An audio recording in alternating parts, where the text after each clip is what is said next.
Hello guys, we will do another simplification with PEMDAS rule. 2 and 2 eliminate. Then 6 divided by 1. If we divided 6 with 1, then we will have 6. But it is totally wrong because we didn't follow PEMDAS rule.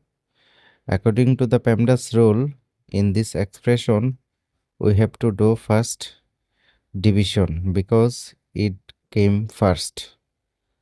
So 6 divided by half is 12 and multiply with 2. So 12 into 2 is equal to 24. It is the answer.